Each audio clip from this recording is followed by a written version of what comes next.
My name's Nikki Millan. I live in Elstree with my husband Jason and our two children, Eitan and Amalia. Eitan's 10 and Amalia's 8. I don't really do much now. Before, I'm not really sure I remember much, interestingly enough. I guess we just got up and got on with it and just lived our lives. She would come in and help me with the business, and instead of a lot of time that can cause divide, we actually found that we loved working together and enjoyed it very, very much.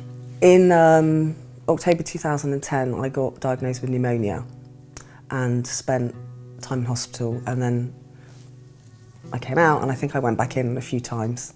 It was our doctor at the time just thought that's not quite right.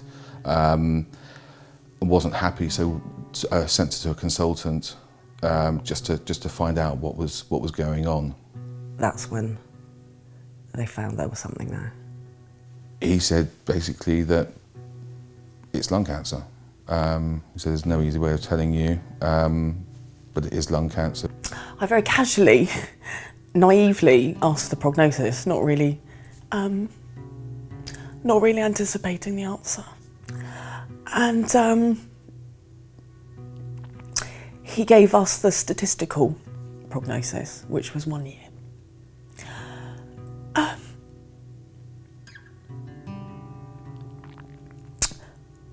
which point our whole world fell apart.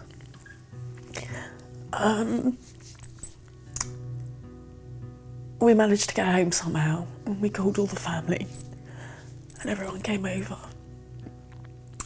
And we told them, and we all cried together. I didn't really know what to think, but I was just concerned about what was going to happen from then on, because we're quite a close family, so I was just really concerned about everyone else at that time.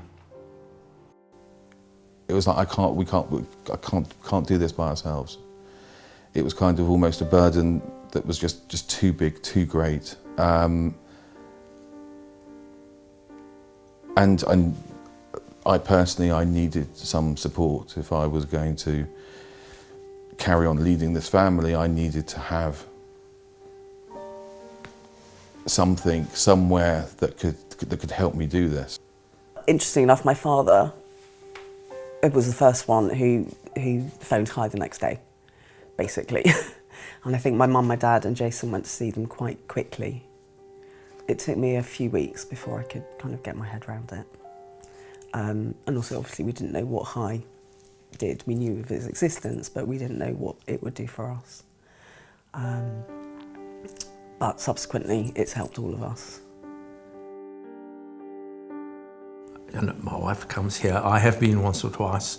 I know Nikki comes often, and Jason, and their children come often for the various activities for their age group, and that seems to help a lot. You realise you're not alone. There's somebody who's prepared to listen to what you have to say. They don't badger you or ask you a whole lot of questions. They just let you talk. Where is they express your feelings. They listen. They give advice if it's relevant. And that's tremendously helpful. It really is. And it's a godsend. I think it's really important to just have that feeling of having a space which is theirs. And hopefully that's what Eitan feels. This is his space, and I will be there to support him in whatever he does, musically or otherwise. Most of our sessions are musical, but like I say, there's talking, we play games, and I'm there for him. The knowledge that I could go to someone and bare my soul, kind of, and just lay it on the table and get some help where the kids can go to, I needed that. I needed to know that that everybody wasn't, I suppose, almost wasn't relying just on me, but had something else to go to, which then made me stronger to help them through everything. You know, everyone has different opinions, especially if you're related. So it was good to talk to someone who knows nothing about you, so you could just open up. It reminds me of being wrapped up in a blanket of warmth, a blanket of sincerity, of caring. And once you've participated in all the facilities that you can do, I know that I feel like going out and starting another day quite positively. We don't know what the eventual outcome will be. We've got some ideas about it, but we try not to dwell on it and just focus on, as What they is say, today? yom yom, day by day. We talk about it with anybody who wants to hear, because we kind of feel it's important that people do talk about it, because it's everywhere.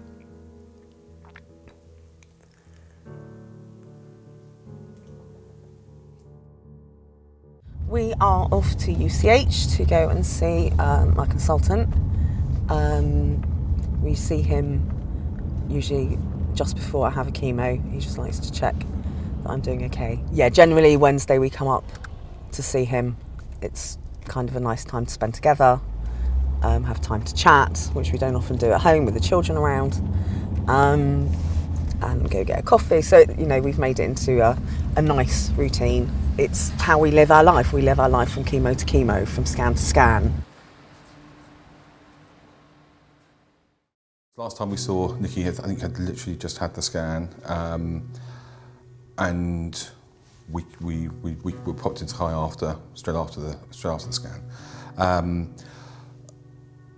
She was on a single type chemotherapy, which was meant to maintain where the cancer was at, and hopefully keep it as long as possible. But we knew through the symptoms that it was starting to fail. It's tough at the moment. We need this new treatment to work. The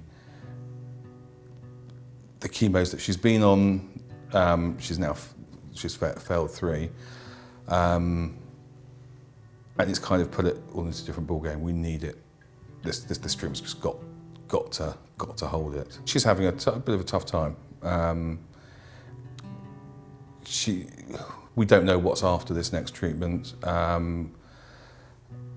Hopefully we don't have to think about that for many months, but she's aware that this treatment's really important, and it's getting on top of her, it's getting her a little bit down, and she needs picking up. It's hard. I got an infection a few weeks ago, so I was in and out of hospital 3 times, which was fun. And then we had a scan to find out how the medication was working, and unfortunately it's not. So we start on a weekly chemo from next week and see what happens. Yeah, difficult at the moment. It's I think we both feel it's changed a little bit now. If this doesn't slow it down, if it doesn't control it, I think it's a bit scary. it gets scary. Yeah. We've still got to try and stay positive, but it's hard. From my point of view,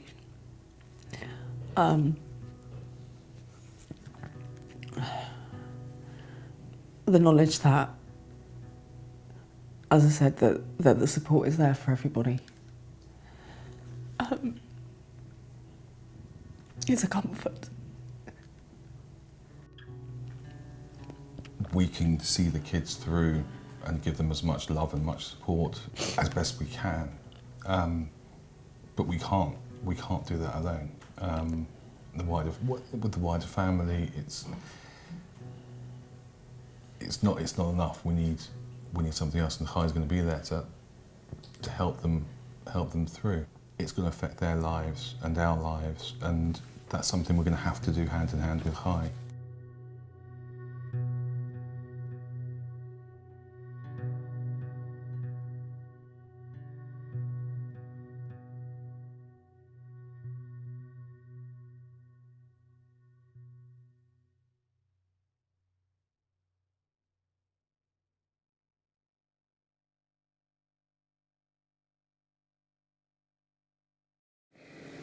Back in the summer, when we first began talking to Chai about being in the film,